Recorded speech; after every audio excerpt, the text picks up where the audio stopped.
grande evento per la Festa di Scienza e Filosofia che è giunta al quarto anno e ha già una impostazione, diciamo, internazionale.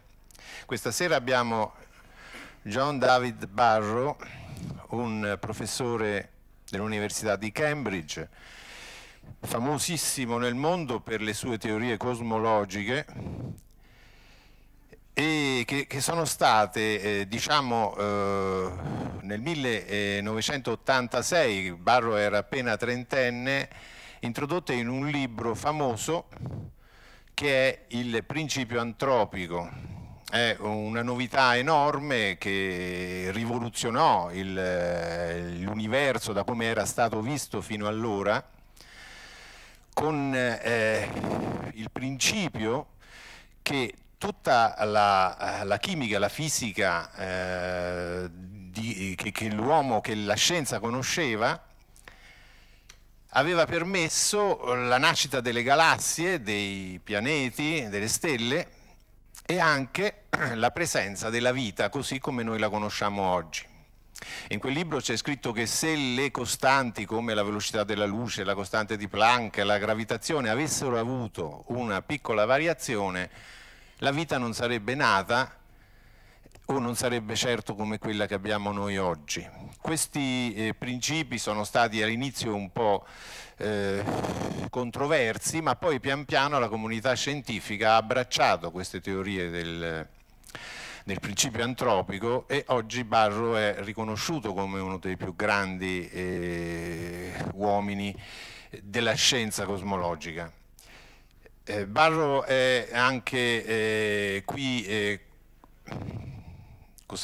Barrow è uno scienziato che lavora molto in università di tutto il mondo, non sta solo a Cambridge e generalmente non va molto a fare le conferenze, per cui quando qui alla Festa di Scienza e Filosofia è stato contattato ha detto subito di sì, anzi è venuto con la moglie che ci onora qui in prima fila, anche per conoscere l'Umbria. Questo ci fa molto piacere avere una personalità di questo tipo che si avvicina a noi non solo per il suo mondo scientifico ma anche per la curiosità di vivere le nostre terre. Stamattina Barrow aveva fatto una conferenza per gli studenti del liceo riguardante la matematica è dovunque. Questa sera, tra poco, ci parlerà di una cosa importantissima che poi generalmente anticipa le domande che quando si parla di cosmologia arrivano sempre. Che fine farà questo universo? Come? Ce n'è uno solo? Ce ne sono di più? Ecco, noi aspettiamo di avere da questo scienziato delle risposte e lo ringraziamo della sua presenza a questa quarta edizione di Scienza e Filosofia.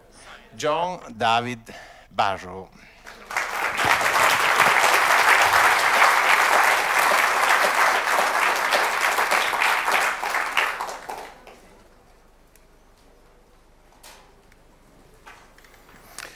Thank you very much for your introduction. I want to try and tell you some of the exciting things that are happening in cosmology today. But first we have to start rather gently and learn a little of the development of modern cosmology. In 1915, Albert Einstein created a new theory of gravitation which superseded that which Isaac Newton had developed in 1687. And this theory was remarkable in many respects because it claimed that the geometry of space was not fixed as people had always believed for thousands of years, but instead as the galaxies and the stars and planets and any other objects moved around in space, they determined what the geometry of space would be. They would define by their motion and their presence what were the shortest distances between 2 points in the universe. So instead of thinking of space as being like a fixed stage on which things moved around without affecting it, we now thought of space rather like a rubber sheet. So when things moved on the rubber sheet, they deformed it and changed its shape. And today we know that this description of space is accurate to extraordinary degree. We know these things more accurately than we know anything anywhere in science, to an accuracy of 1 part in 10 followed by 20 zeros. But the most important discovery that flowed from Einstein's new theory followed from the fact that this theory could for the first time describe entire universes and how they changed in time and how they should change from place to place. Previously, cosmology was rather like a branch of art history. You could imagine the universe to be anywhere you wanted. There wasn't really any way to produce pictures of the universe which were consistent with all the laws of physics. But Einstein's theory made that possible. And the first prediction that was possible from Einstein's theory was made by a number of other people, not by Einstein. It was that the universe is expanding. Before we look at what that might mean, this is an early picture of the evidence for that claim. Edwin Hubble and his colleague Hummerson and the theorist Lemaitre first made clear what would be meant by the expansion of the universe and what astronomers should see if it was true. And this picture shows the speed with which distant stars in distant galaxies are moving away from us. And along here is the distance away from us in a unit that's almost millions of light years is plotted. Edwin Hubble's original observations would have fitted in this little dot here. But gradually people have been able to see objects which are fainter and fainter and farther away. So today, the top part of this picture, see here we're out to 50 million parsecs, here we're out to 400 million. Here's the same picture at the top, the speed of recession and distance, and these are groups of observations at very large distances, as we'll see at the end of the talk. There were exciting developments about 15 years ago which led to the award of the Nobel Prize in physics 2 years ago. So how were these observations possible? What Hubble and Lemaitre realized was that if light came from a distant source which is moving away from us, then the frequency of the light will be shifted. And the light will change in frequency and in color. And when we observe it, it will be shifted towards a longer wavelength compared with the radiation at rest in the laboratory. This is an example of the so-called Doppler shift discovered in 1823 by Christian Doppler, a Dutch physicist, but his theory was applied to sound. So the sound effect of Doppler is familiar to us. If we're trying to get to sleep at night and someone drives their motorcycle past our house at high speed, we know what the sound is like. When the motorcycle is coming towards you, the pitch rises. And when it goes away, it falls. And if you could measure the change in pitch, you would know how fast the motorcycle was going. So Hubble was able to do the same thing with light, to measure the shift in the color, to work out how fast the distant star in the distant galaxy was moving away from us. And so he could measure the speeds up here by looking at the apparent brightness of objects believed to be intrinsically the same. He could work out their relative distances away. So this picture of the expanding universe became clear at the end of the 1920s. It's clearly rather revolutionary compared with our old view of the universe. So it's worth asking some simple questions about it. What does it mean? If the universe is expanding, does it mean that the Earth is expanding, the solar system is expanding, Italy is expanding, Foligno is expanding, we are expanding? No, it doesn't. But the answer is not that obvious as to why. So the solar system, the Earth, the city that we're in and ourselves, we're held together by other forces, chemical forces, gravitational forces, and they are stronger than the force of the expansion over that distance. So we're not expanding. In fact, our galaxy is not expanding. In order to find the things that are actually taking part in the expansion of the universe, we have to go out to great clusters of galaxies with hundreds of members. And they are the markers which are taking part in the expansion of the universe. It is as though we have a big lump of dough with raisins and currants in, which we put in the oven to make bread. As the temperature rises, the dough expands. The raisins don't expand, they just move apart. But the dough in between the raisins does expand. And that's like the space expanding. The raisins are like the clusters of galaxies which are marking out the expansion. The next idea to have clear about this expansion is that it's not an explosion. The universe is not expanding into anything because it's everything that there is. There is also no center to the expansion. So there is no center and there is no edge. So this sounds very strange. If we look at this famous engraving by Moritz Escher, this is a picture of an infinite universe schematically. If the universe is infinite, then there is obviously no edge. So we don't have to worry about that problem. But if you stood here and you looked round about, the universe would look on average the same as if you stood here and looked round about. If we heated up these metal girders, they would expand, and they would all expand away from each other. So if you stood here, you would see everything expanding away from you as though you were at the center. But you would see the same thing if you stood here, or here, or here. So in an infinite space that is the same everywhere, every place behaves as though it's the center of the expansion. So because everything is expanding about us, it doesn't mean that we are at the center. So this case of the infinite universe is actually the easy one to imagine.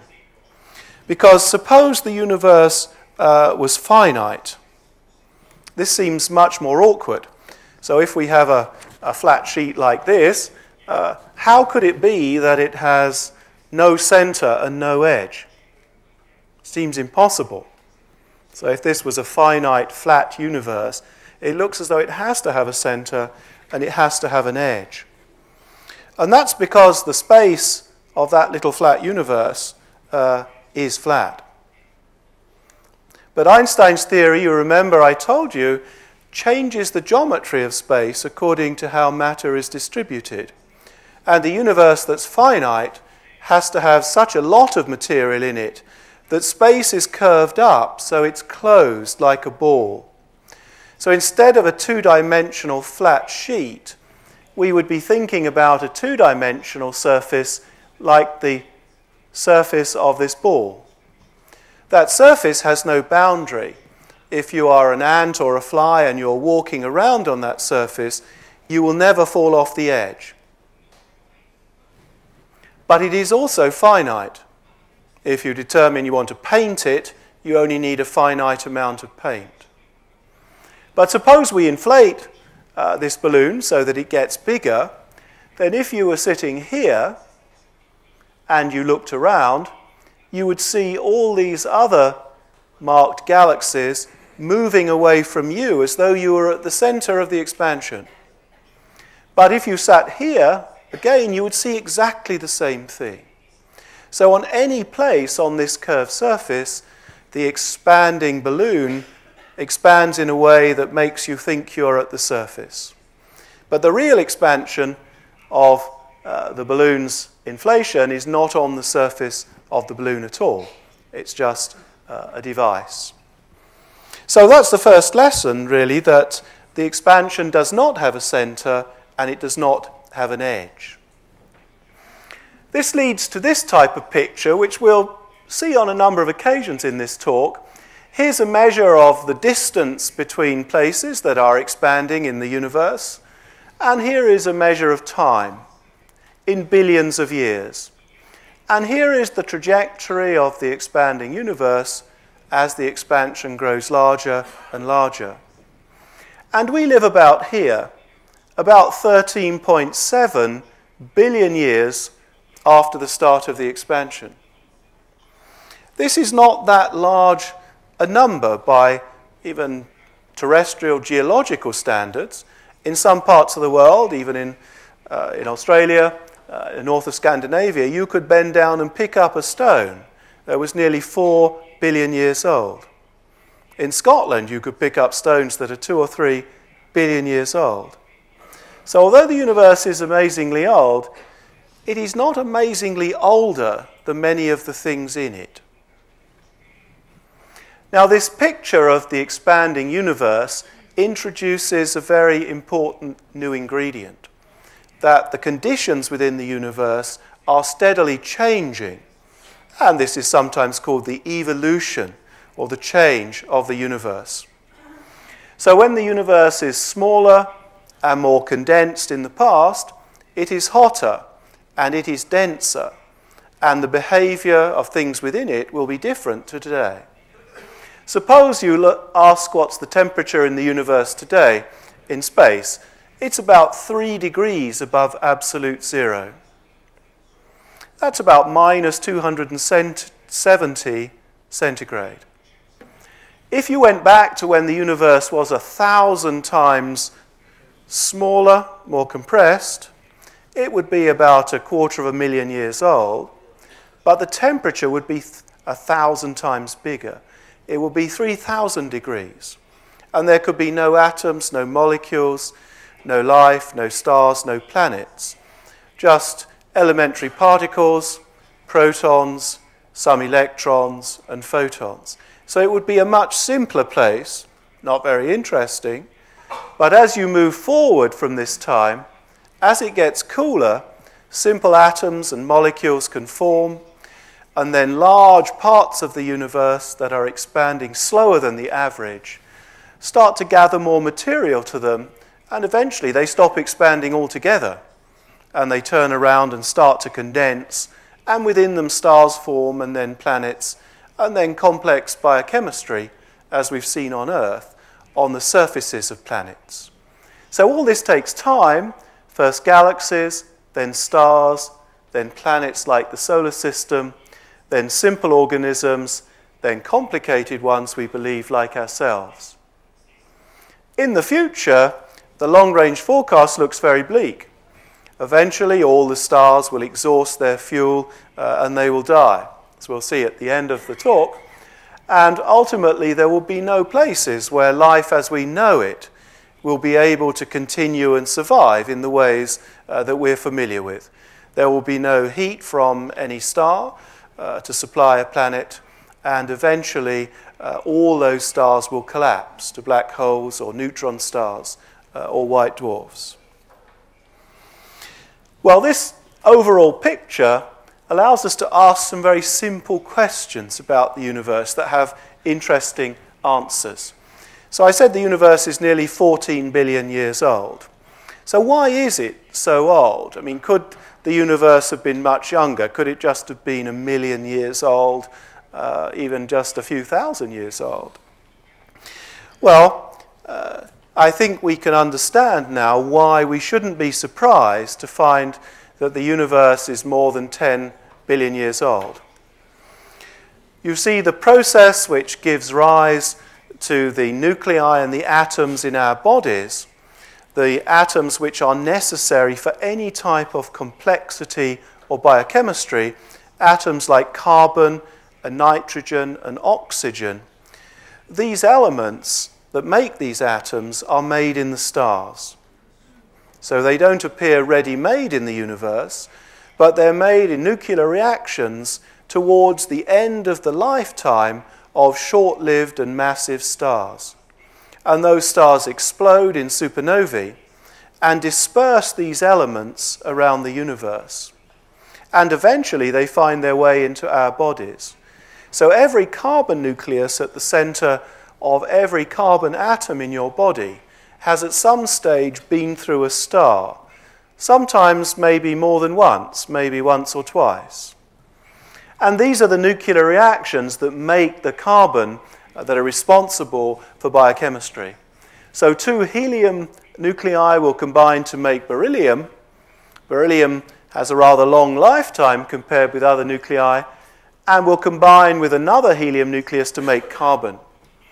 Other elements like oxygen would be made by carbon capturing another helium, and so on. So the stars are the sites for the biological production of elements and then ultimately life. But the important thing to realize is that these reactions take a long, long time, tens of billions of years, 10 billion years, to complete. And so we shouldn't be surprised that the universe is so old. We could not exist in a universe that was significantly younger. There wouldn't have been enough time to make the building blocks of complexity that are needed for life. Well, this in turn sheds some light upon why we find the universe to be so big. Because the universe is expanding, and it has to be billions of years old to have enough time to make biological building blocks for life, it needs therefore to be billions of light years in size. If the universe was just the size of our Milky Way galaxy, it would contain 100 billion stars, many of them like the Sun, and maybe the same number of planets. But it would only be about a month old, so there would barely be enough time to pay off your credit card bill, let alone evolve complexity and life. So the enormous size of the universe is bound up with its enormous age. Both are necessary features of a universe that's going to be observable by any type of living organisms. The other odd consequence of the fact that the universe is expanding is that the universe is almost empty. If you smooth all the material in the universe, in stars and galaxies and planets, into single atoms, and space them out uniformly in the universe, there would be only one atom in every cubic meter of space. You can't make a vacuum in any laboratory on Earth that's anywhere near as good as that. So to a first approximation, the universe is nothing at all. The amount of material in it is absolutely tiny. So this one atom in every cubic meter, if we gathered it up instead into planets the size of the Earth, it would mean that we would encounter a planet only after every 10 light years of travel in the universe. And if we gathered into a star, it's about 1 million times heavier than the Earth, you would have to go 1,000 light years before you found the next one. And if we gathered it into galaxies like the Milky Way, they're 10 million light years apart. So the reason everything is so far away in the universe, and we talk about the nearest habitable stars being many, many light years away, it's all a reflection of the very low density of material in the universe. And that is a consequence of the enormous amount of expansion. The great expansion and the great age of the universe make things further and further apart and the density lower and lower. Well, another consequence of that, as I always told our children, the universe is cool.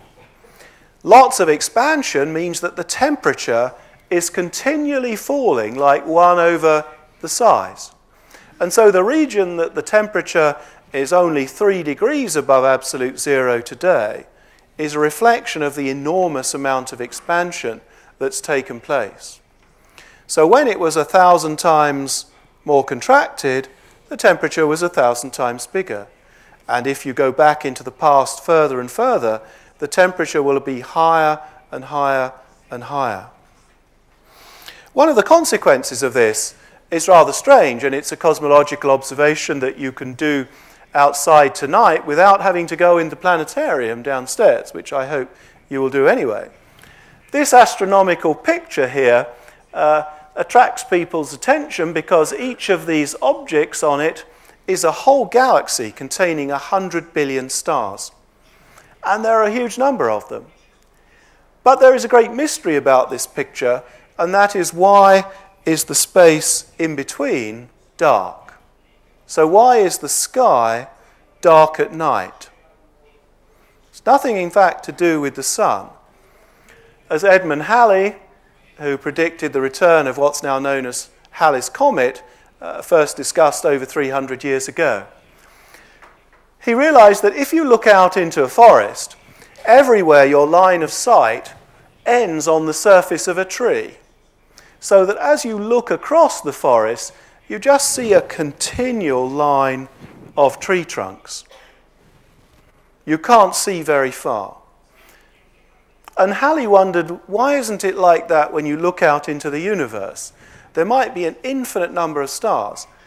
Why doesn't our line of sight everywhere end on a star, so that the whole of the sky looks like the surface of the sun all the time? So this was a mystery that was only resolved in the 20th century after the discovery of the expansion of the universe.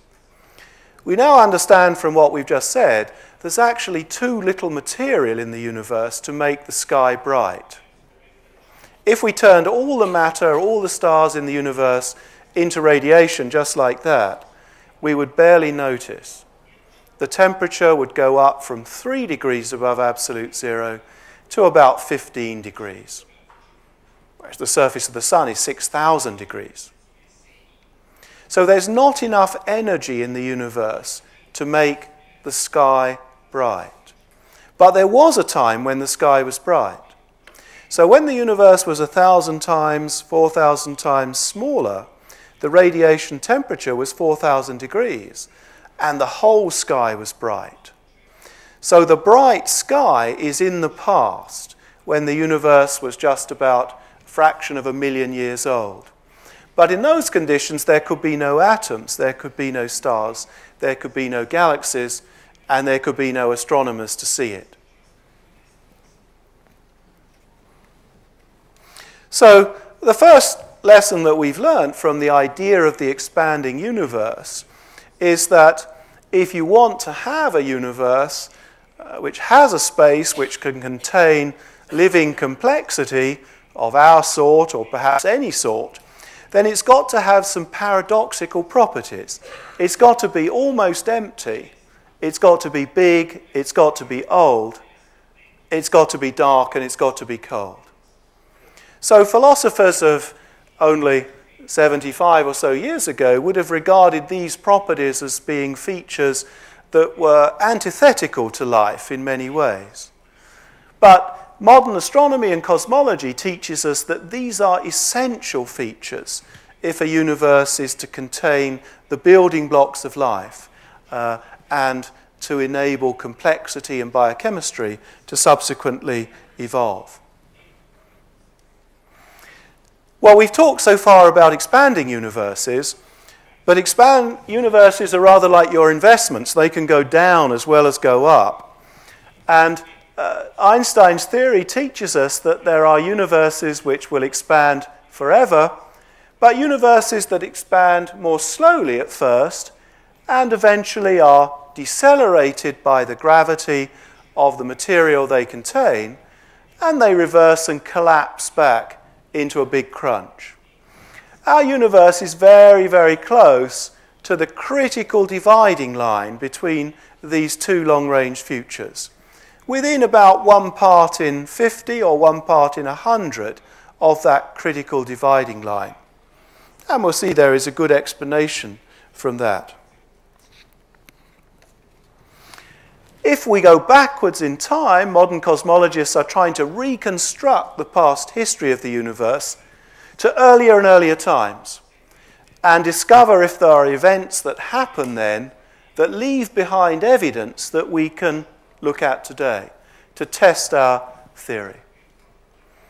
And one of the most important pieces of evidence that was found 50 years ago this year is the so-called background radiation, or the microwave background radiation.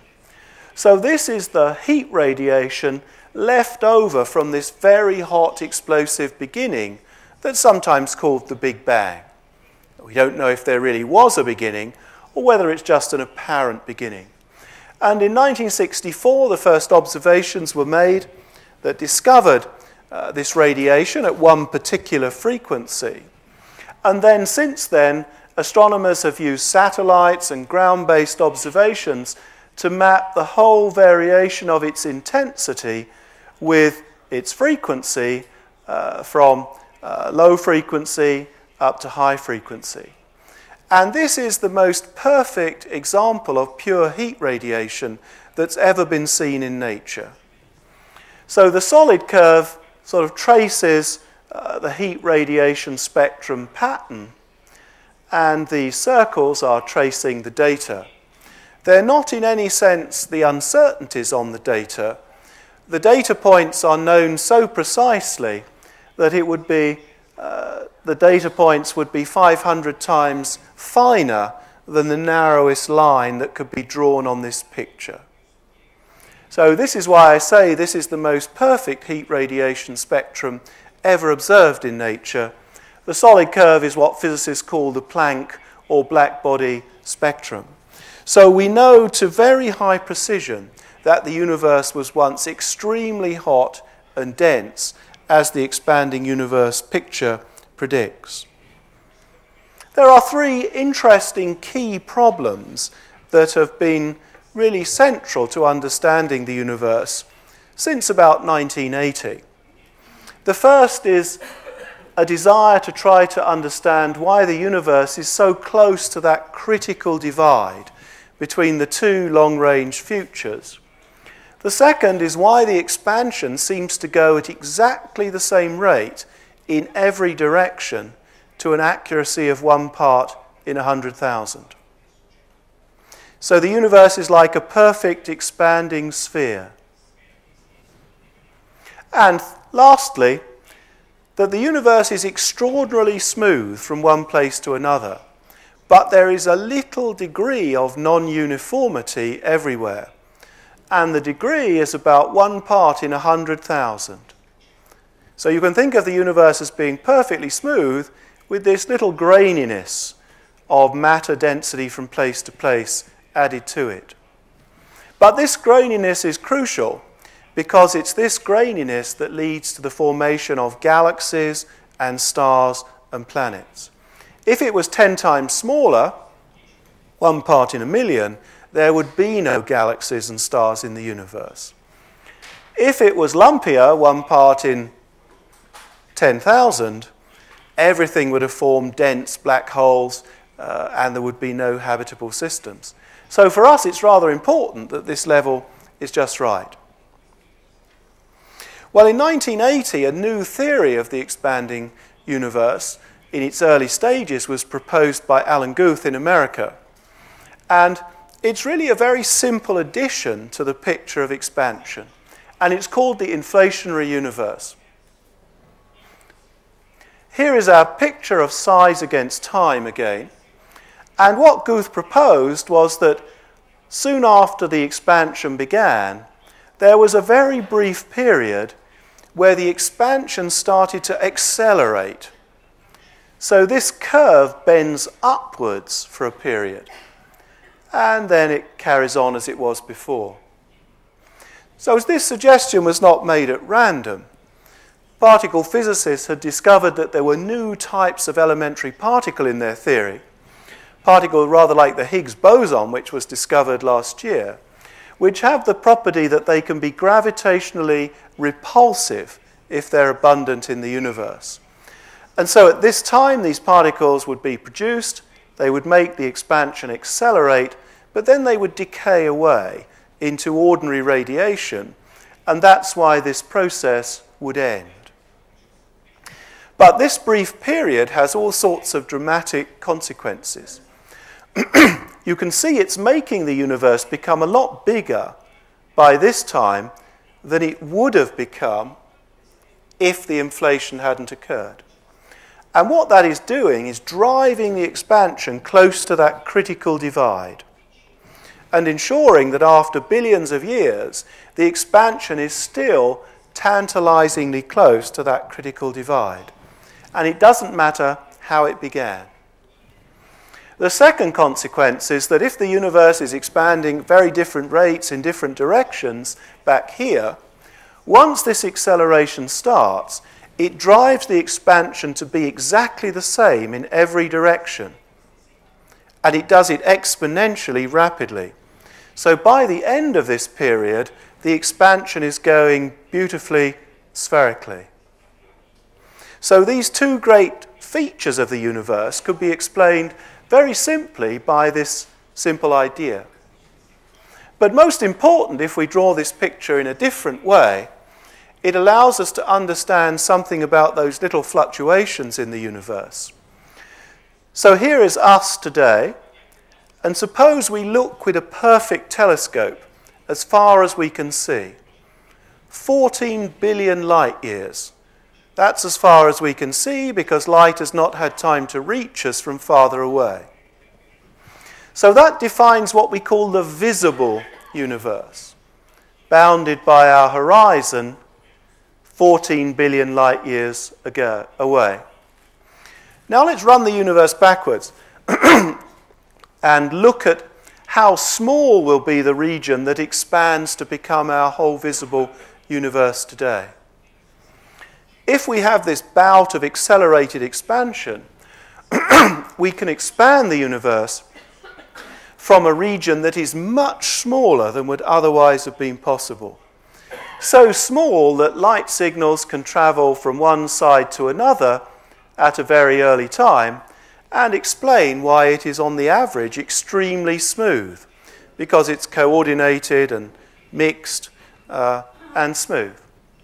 So when it accelerates, the whole of our visible universe today is the expanded image of that tiny coordinated patch. So that explains why, on the average, everything is really rather similar over there in the universe to what it is over there. But not perfectly, because within this patch, there will always be quantum statistical variations from place to place that can never be removed. And we can calculate what they should be fairly precisely. And so when this region is inflated and stretched, those quantum fluctuations will be stretched as well. And they will show up in the universe today as variations in the temperature of the radiation from one place to another, and variations in the expansion from one direction to another, which will be very, very small.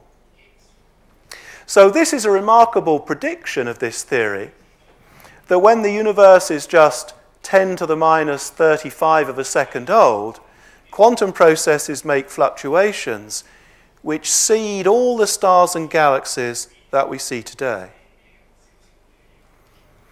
But best of all, we can predict, if this theory is true, what should we see in the sky. And a great excitement that's been over many years, there have been 3 satellite missions about a decade apart, trying to map the background radiation in the universe, that radiation that's about 3 degrees above absolute zero. But we can measure variations in its temperature from one place and one direction to another, to an accuracy of 1 part in 100,000. And this is the map that was announced last year by the Planck mission. I think soon, later this year, they will update this with another year's data and further analysis of this map. So what you're seeing is a map of the universe as though we were sitting at the center of this great ball, and the variations in color are variations in the temperature to a few parts in 100,000. So the red end being hotter than average and the blue end cooler than average. So what astronomers we'll do mathematically is to analyze statistically this map and convert it into information about the difference in temperature between different places on the sky that are separated by a particular angle. So this is the square of the variation in the color or the temperature around the sky, and here is the angular scale. So this is sort of about half a degree is the size of the full moon on the sky. And what you see here in the solid curve are the predictions of this type of inflationary model. So what should you see when you look at the variation in the temperature difference on 1 degree, and then you average it over all 1 degree separations over the whole sky, and you plot that point there, and then you do it for every angular separation, and you get all these data points here. And what's remarkable about this picture is if inflation had not occurred, this bout of acceleration, you would expect to see a pretty straight picture across here, straight line. Instead, you see this great ringing of sound waves like a bell, and then they damp out and they get smaller and smaller and smaller scales. They are gradually damped out. And in the position of these peaks, in their relative widths and their sizes, there is a huge amount of information about the density of material in the universe, how much acceleration is taking place, what the universe is made of, and how close it is to that critical divide. So the location of that first peak is what tells you how close you are to that critical divide. So I think most cosmologists regard this type of evidence as being an extremely good indication that something like inflation did indeed occur in the very early stages of the universe, and that it can explain those variations in the density of matter which give rise to the galaxies and stars that we see. Just a few weeks ago, there was a rather dramatic announcement you will have read about in the newspapers. I'll only show this picture. So this is an experiment on the ground at the South Pole, which is a very good place to do radio astronomy. The atmosphere is very dry. The South Pole is actually quite high above sea level. And what this experiment did was to look at a small patch of sky. So not like Planck looking at the whole sky, but a small patch of sky. But it could observe it with 10 times the sensitivity of Planck. And it was looking for a characteristic effect that is called polarization, and it's created by gravitational waves. Gravitational waves would also be produced by this inflation process. If a gravitational wave was going through this screen, its effect would be to stretch the screen in one direction and compress it in the other. Stretch and squeeze. So it's like a tidal force. And the effect of those gravitational waves is to change the scattering patterns of light to produce this unusual twisting effect of the vectors of the light if it's being created by the gravitational waves. No one expected that this effect would be big enough to see, and Planck had not seen it at their sensitivity. But BICEP claims really rather convincingly to see this effect and to have claimed to have detected gravitational waves created in the first 10 to the minus 35 of a second of the universe's history. So there are lots of things still to do with this. You have to convince yourself that when you change the frequency of the detector, you still see this, that it's not produced by other effects within the galaxy, and to find a good way of merging it with the Planck results. So this is just to show you that there are dramatic new discoveries going on almost as we speak in recent weeks. And you'll see in the future, in the next year, other experiments at the South Pole have the capability to try to repeat this, to see whether it's confirmed or whether they disagree with these claims. Well, that's the picture, as it were, of the standard model of inflation that people take very seriously, and they try to narrow down its behavior. How long did inflation last? What's the nature of those matter fields and particles that drive inflation? But there is a much more almost philosophical dimension to inflation that is very mysterious and very challenging. We talked about that one little patch that inflates and it becomes larger than our whole visible universe today. But of course, the universe may be infinite to start with, or it's certainly much bigger than this one little patch. And so the picture we would have that's become known as chaotic inflation teaches us that the geography of the universe is much more complicated than when we did geography at school. Because each one of these little regions of the early universe will undergo a different amount of inflation. It's maybe a random process. Some will inflate a lot, some not very much, maybe some not at all. And that means today we have to be in one of the regions that inflated enough so there was enough time, you remember, to make the elements in the stars so that we could have astronomers and actually be consistent with the fact that we are here. But if we looked far enough beyond our horizon, this theory predicts that we should eventually find that the universe is very, very different. There should be regions that are the expanded images of other fluctuations, and we'll eventually run into them. But we wouldn't expect it likely that that would happen for trillions of years. It would be a strange coincidence, although it could happen. But if we looked far enough, we predict that we should find the universe is very different in structure.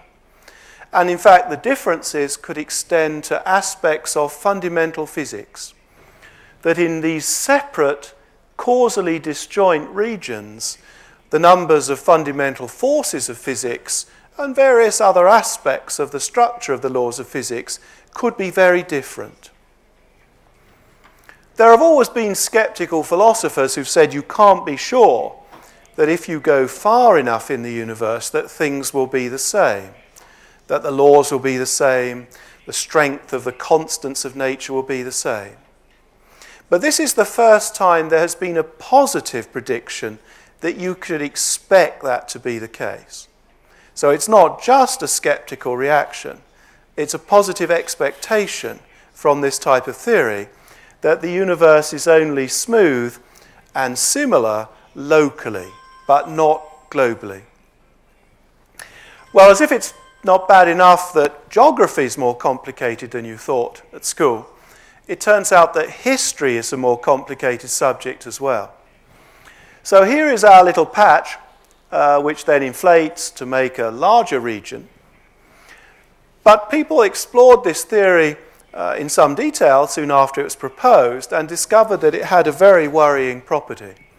And that is that if a little patch inflates, then it automatically creates within itself the conditions needed for little pieces of itself to undergo inflation as well.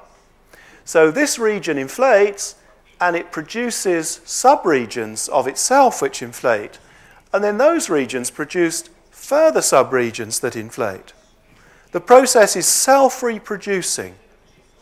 It's what mathematicians call a fractal.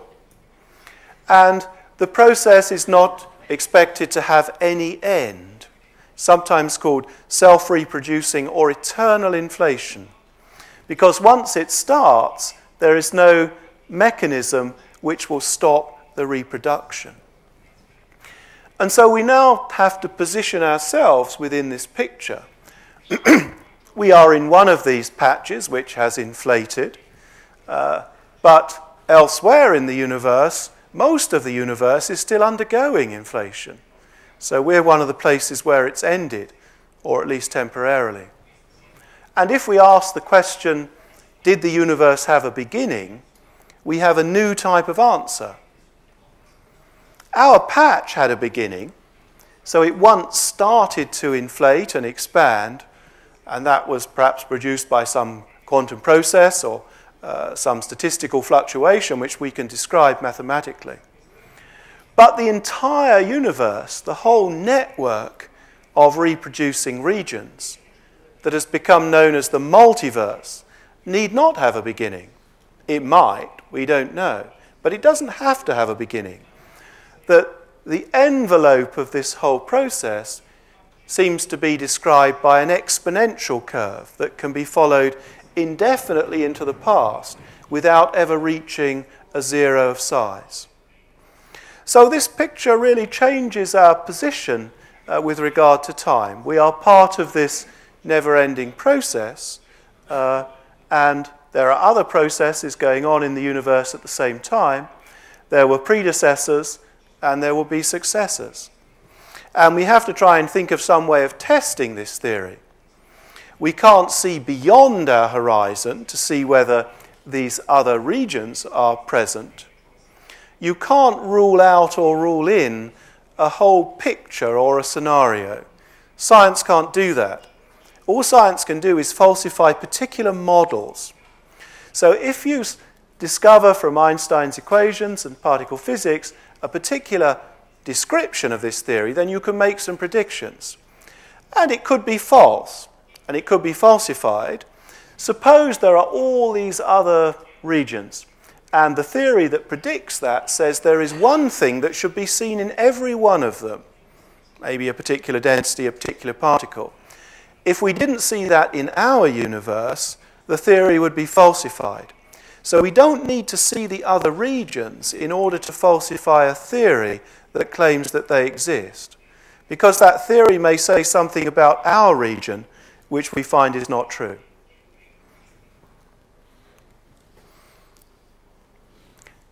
Okay, let's finish by just looking, as it were, to the present and the future. We've looked at the past and what the beginning might be. What about our region of the universe? Is it going to expand forever?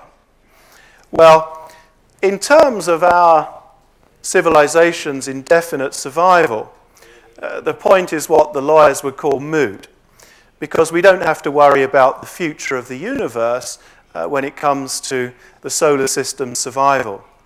So here is the life cycle of the sun. The sun and the solar system were born about 4.6 billion years ago. If we look to the future, when the universe is about, or the solar system is about 10 billion years old, the sun will run out of hydrogen fuel and it will start to expand enormously. And it will vaporize the inner planets in the solar system, probably including ourselves. And then subsequently, it will resolve its energy crisis by imploding dramatically. And the whole of the sun will form a region about the size of the Earth, but it will be 1 million times more massive and 1 million times denser. So this is sometimes called a planetary nebula. It's got nothing particularly to do with planets. It's just that long ago, astronomers thought these things looked like planets on photographs. And the outer regions of the imploding sun will be blown out. And here is a picture of the Hubble Space Telescope looking at a planetary and star system where this seems to be happening when the photograph was taken. It's a more complicated system. There are 2 of these rings. Maybe there were 2 stars in this system that collided and imploded. So once you're about 8 to 10 billion years into our future, the sun has died and it's a cooling cinder. If life wants to continue in the solar system, it's got to be a very different life, or it's got to have moved elsewhere to find another star that's still alive and producing energy. But what about the universe? Well, the picture that we have today from the most modern observations that followed the pattern of Hubble's, measuring the speed of expansion against the distance, about 15 years ago made a dramatic discovery. Those astronomers were for the first time able to see much further than ever before and determine the distance to objects that were receding and expanding almost at the edge of the visible universe. And what they discovered was unexpected. The universe's expansion was speeding up. it's almost as though this phenomenon of inflation is happening again. It can't be the same phenomenon. It may be related in some way that we don't understand. So here is our picture of size against time. Inflation happened right back here, right near the very beginning. Then the universe is expanded and cooled off, and the radiation is starting to come towards us. But when it's about 75% of its present size, it changes gear and starts to accelerate. And we are here in this late accelerating phase.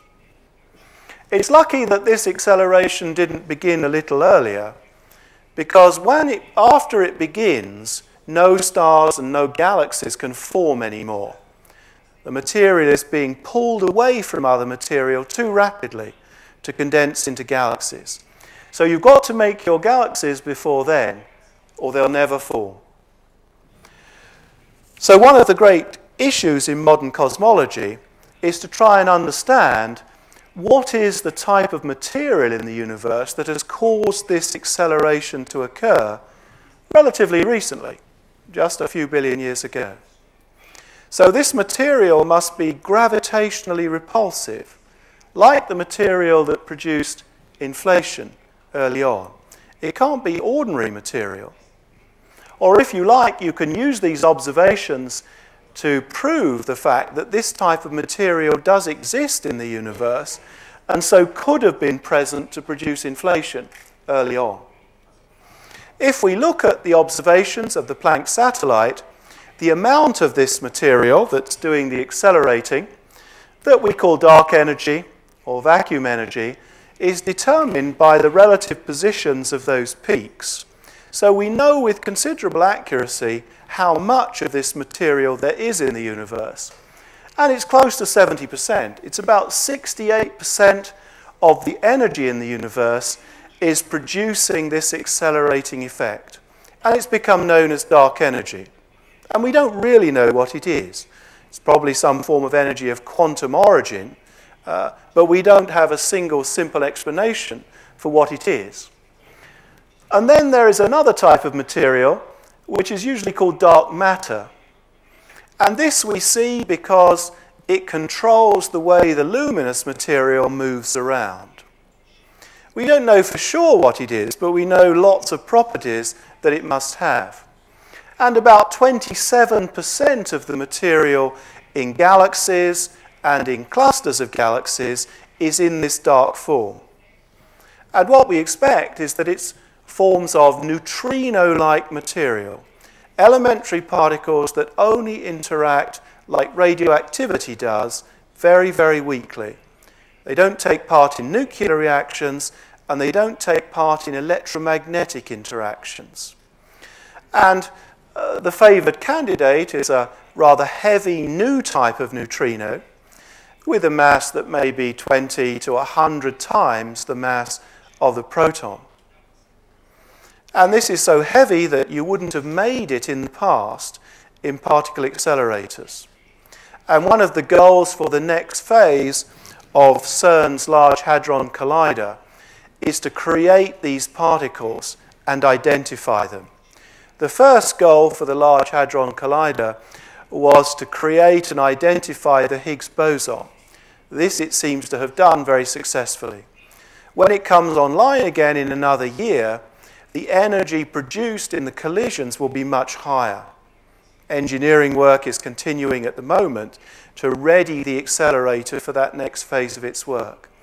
So there are many bets on that in that next phase of work we will identify the particles responsible for this dark matter, and we should then be able to detect them directly with underground experiments on Earth, because we will know exactly the properties to look for and the mass to look for. At the moment, we have to scan a very, very wide range, and that's more difficult.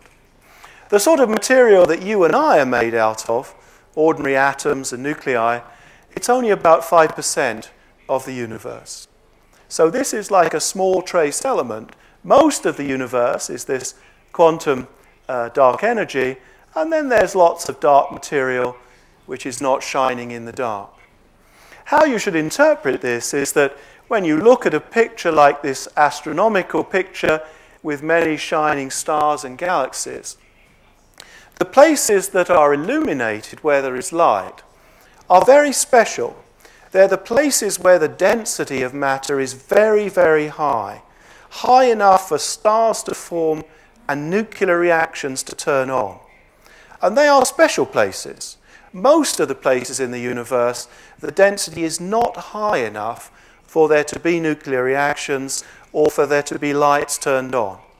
So this picture is a reflection that places where there is ordinary material, where there is stars and where there is light, are rather special places. Only 5% of the places get dense enough for that to happen. So finally, here's a summary of the sort of story that we've told. We have a picture where the universe has some apparent beginning. Our part of it starts to expand and then to accelerate very rapidly due to this process of inflation. And this creates particular properties for the expansion, and it produces very distinctive fluctuations in the temperature of the radiation and the density of material that we can observe today. And we can test that theory with considerable precision. And if the results of recent weeks are true, we suddenly have a new way of observing back to that early time using gravitational waves. And then as the universe starts to expand and get older, the first galaxies and stars and planets start to form. And then when it's about 3/4 of its present size, the expansion starts to accelerate increasingly rapidly.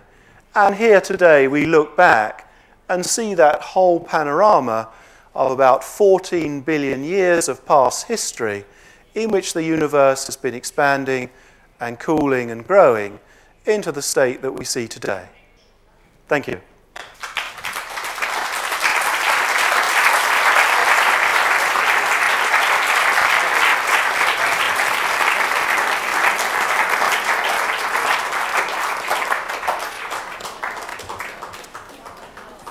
Bellissima conferenza del professor Barrow, che ora risponderà a qualche domanda, se possibile molto sintetica.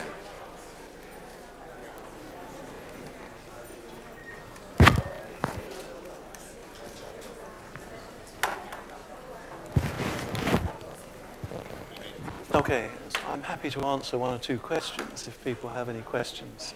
Sì. Okay, if people have any questions, I'm happy to answer.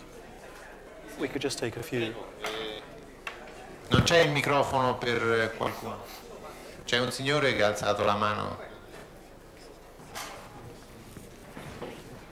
Professor Barrow, è importante la ricerca che è stata comunicata alcune settimane fa dall'Università di Cambridge in America sulla esistenza indiretta di onde gravitazionali prima dei 380.000 anni della radiazione cosmica di fondo.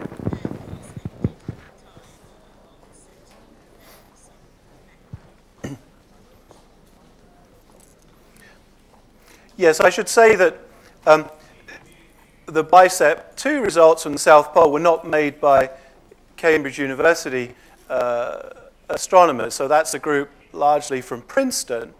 The Planck mission, the theory part of that mission, is based at Cambridge.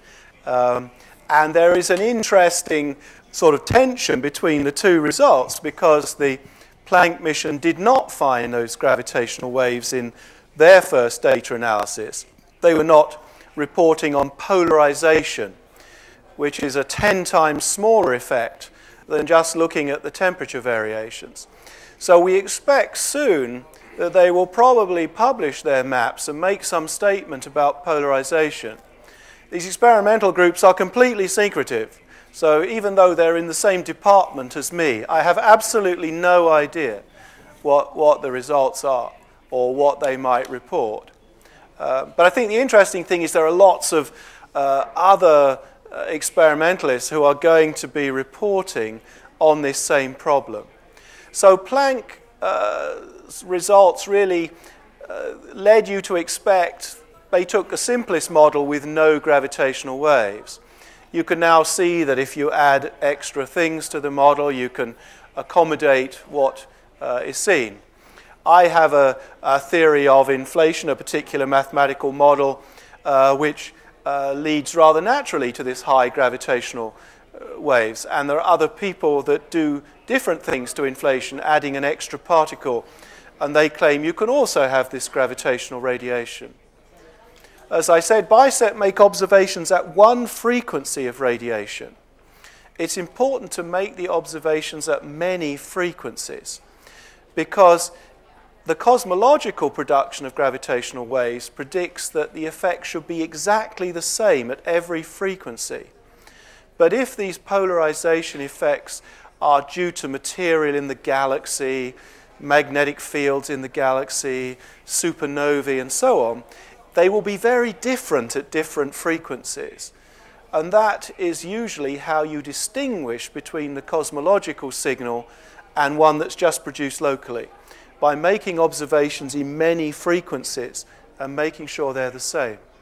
So I think one might see very, very soon new observational information.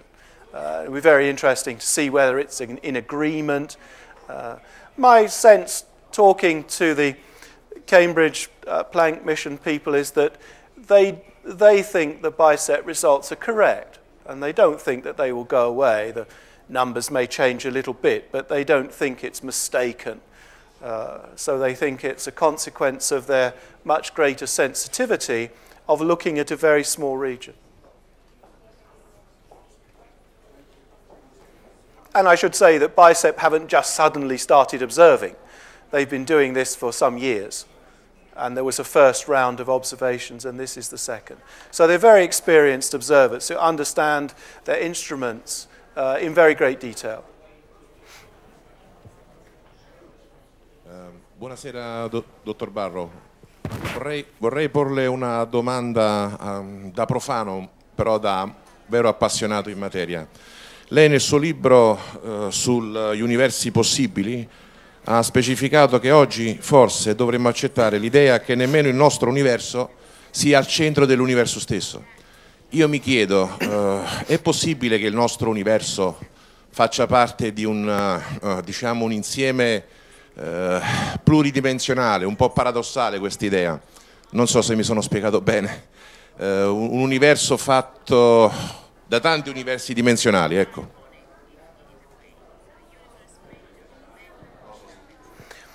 Yes, I think the simplest way to view this is that you're forced into a picture where the universe is not roughly the same everywhere, but it is very different in different places with different density. It's irregular. It's like the Earth's surface. There are places where there is water and places where there are mountains. There are places where it is very similar in your local park or your savanna. But if you go far enough, it becomes very different. And it had always been assumed for simplicity that the universe could be assumed to be roughly the same everywhere. And this theory is really telling you that this wasn't the best assumption, that it is more natural for the universe to be very, very different from place to place. And so that's what I meant by saying our universe isn't even, the center. It isn't typical of the whole. That every region could have very different characteristics. Sir, excuse me. Yes. They made a little mistake because they translate you in the wrong time, wrong words.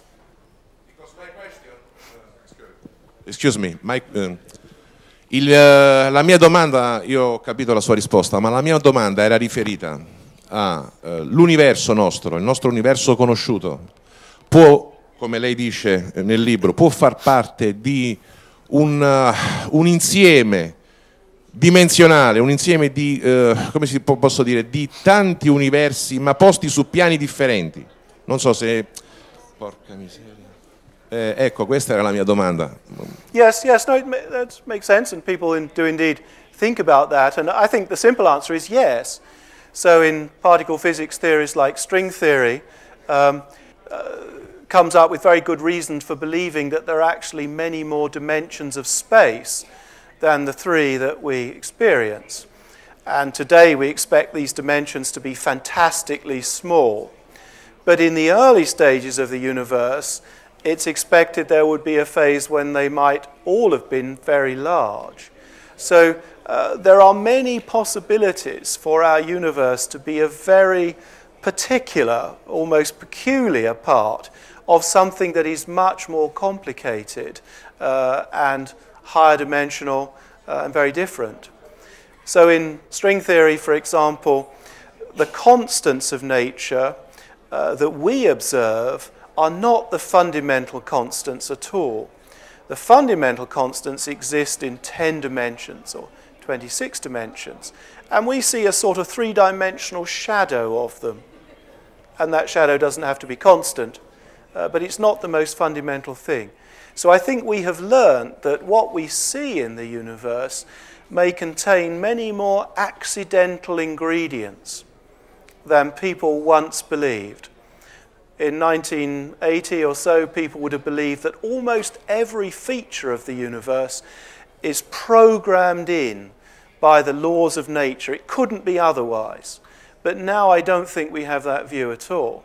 That many fundamental things are things that just fall out in one way or other, like balancing this pencil, let go, it will fall in some random direction. But that falling in cosmology produces something that's very basic about the universe. But it's just accidental. So it may be that we will never be able to understand in detail why 70% of the universe is in the form of this dark energy. That number may just be a random outcome, or it may be determined by something very fundamental. So we can see ways in which both those statements could be true.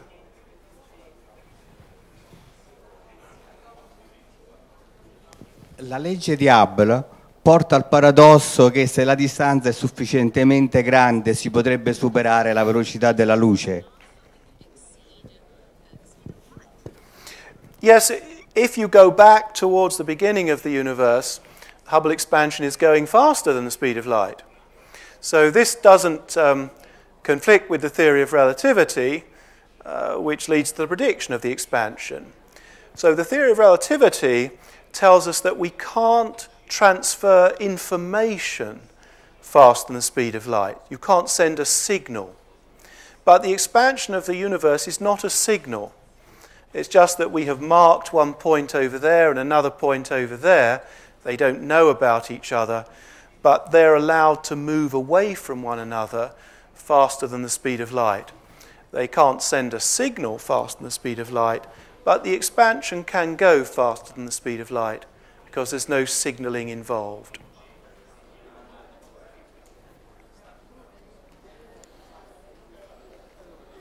A very interesting point, and many people will think of this thing. Buonasera, dottor Barrow. Già molte volte nel passato sono stati introdotti degli enti che servivano solo a nascondere la nostra scarsa conoscenza. Per esempio nel Settecento il calorico serviva soltanto a mascherare il fatto che non conoscessimo come si trasmette il calore. Poi c'è stato l'etere. Cioè, non potrebbe essere che la energia oscura si rifletta soltanto la nostra non completa conoscenza delle leggi e che in realtà si possa essere vicini a un cambiamento di paradigma?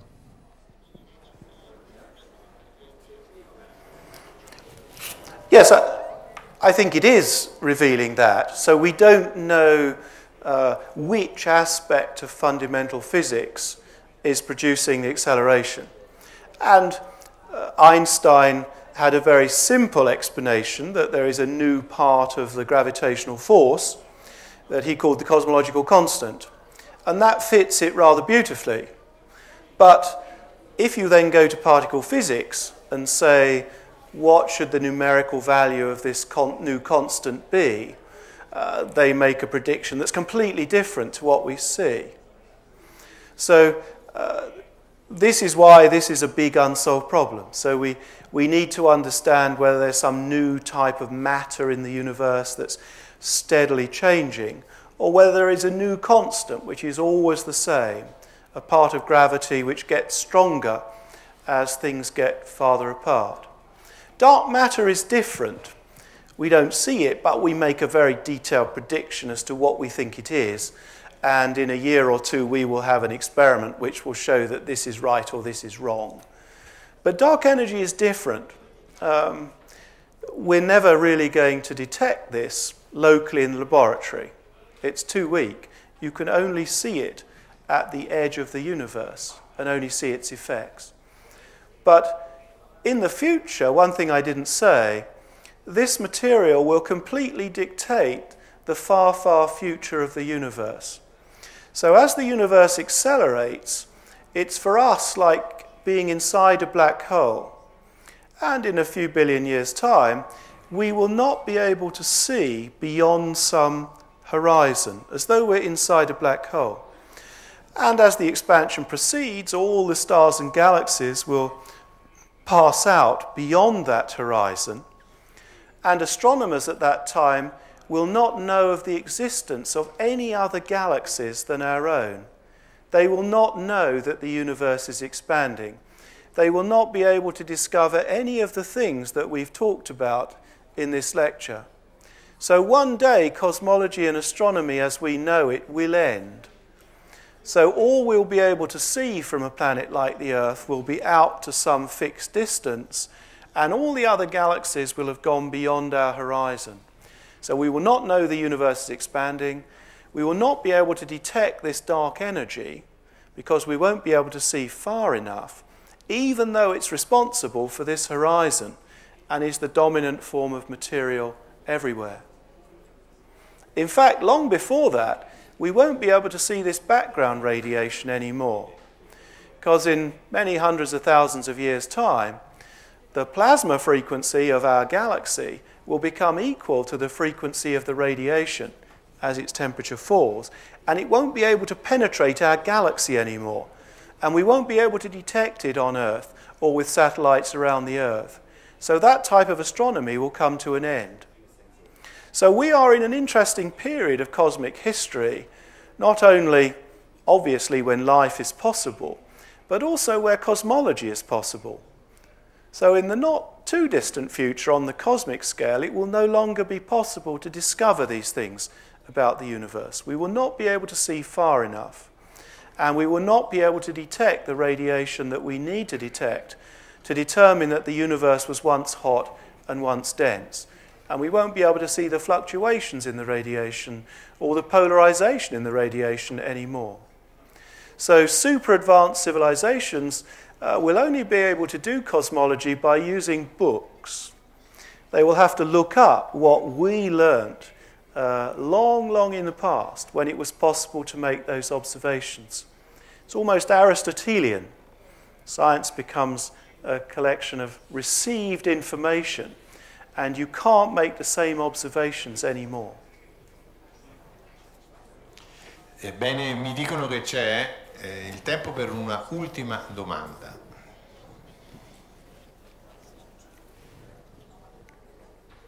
Hello. Sorry, I was wondering if by any chance any of the multiverse theories had predicted something like a constant that should be present in every pocket universe, as you said there may be. Almost by definition, there are as many multi-universe theories as there are universes. So all you can do is to say the class of universes here that has a particular property, either is consistent with ours or is not. The real problem that has to be solved about the multiverse is that you would like to work out the probability distribution of the properties of all the universes that appear in the multiverse. So you could then say whether our universe is probable in some sense or improbable compared with the average, or the average of the ones that allow life. So this has not been possible so far, but many mathematicians in the world work on this problem, It is very difficult to get a finite answer for the probability distribution because it's an infinite collection of universes, and so the probability determined by the way in which you do the counting. But I believe this problem will be solved, that we will find the right mathematical prescription for working out the likelihood that different types of universe arise in the multiverse. And then you're taking the first step to understanding whether the universe that we see looks like one of the probable results in the multiverse or not. So I think that's the first step to take. Okay, thank you. Bene, ringraziamo il dottor Barrow che dopo la lettura dei suoi libri ci ha dato la capacità divulgativa in questa conferenza alla Festa di Scienza e Filosofia. Grazie dottor Barrow. Thank you.